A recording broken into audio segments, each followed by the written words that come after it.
My name is Cynthia Martinez. I am 20 years old.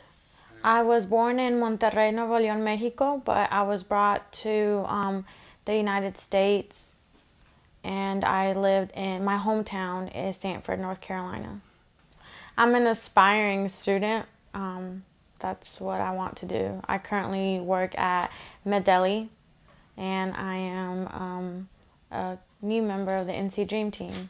I was brought to the United States when I was I was 2 years old. I was just, I guess, a regular, like, I had the privilege of I guess, being light skinned, so it kind of helped me out some in school. I had the privilege that I had an older sister who I could look up to for speaking and whatnot, and I never had to be embarrassed because I couldn't pronounce something correctly, or I didn't say something right, or whatever. I had that much of a privilege. However, I was very conscious still of my very conscious of my situation and the fact that I was undocumented. And for a long time, I was very ashamed. I was very ashamed to even tell anybody about it. I was very ashamed because of the group of people, I guess, that I associated myself with. So I didn't want anybody to know. I made a commitment to myself when I was really young that I was going to get all A's, and I was not going to be the stereotype that everybody there in Sanford, North Carolina thought that we Hispanics deserved, I guess, if you want to say that. So I got all A's. I did nothing but be a little bookworm. I did really good in school. I did a lot of extracurriculars. I was, I guess, the all-American type thing, you know. I played sports. I did everything. Then once I got closer to once I reached my junior and senior year, I started to put an I don't care attitude towards school and just about life, because I started seeing that no matter how good my grades were, no matter how good I tried, no matter how much I tried to fit in, it wasn't going to change my situation, and it wasn't going to change the fact that I couldn't pay to go to school because I couldn't get financial aid. I couldn't get anything like that.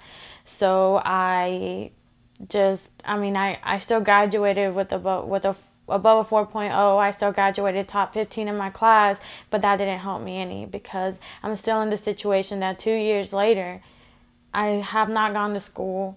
I have not pursued my dreams.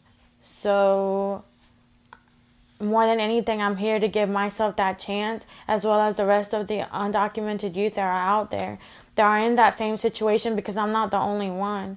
And there's a lot of you guys out there. And I've contemplated the going back. I've contemplated the self-deporting myself. I've contemplated it all. And it's always easier sometimes to take the easy way out and say, well, I was forced to do this. But you have that choice. We have that choice. And I see that now. And I have the choice to decide if I want to stay and fight, or decide if I want to go back, which it won't make me any less of a person. But then I can't blame it on anybody else but myself. So I challenge you guys to come out and step out of the shadows and come out and, give your story like I am, and like the rest of us that are committing this action. Is there anything you want to say to your mother, your sister? I want to thank my parents, because I'm not going to be like, I'm not going to say, oh, well, I didn't choose to come here. I was brought here, because I thank my parents every day because they brought me over here and I was able to have this. And I thank my sister who got me involved in all of this. And I'm so sorry for not listening before. Why? Because she was one of the founders of the NC Dream Team, and she tried to get me involved, and I was always apathetic, I guess. I'll admit it. Yeah. How did it feel the first time your sister got arrested to you? Wow. I thought she was crazy. When the first time, well, the one time that she did it, so far, I thought she was crazy. I was like, how can she be putting my parents through this? My parents are worried sick, and she's over there getting arrested. And I didn't really want to see, and I didn't see the broader picture until later. And now that's why, you know, I'm sitting here doing this. And for all those people that do think, oh, this girl's crazy, she's giving us all a bad name, so on and so forth.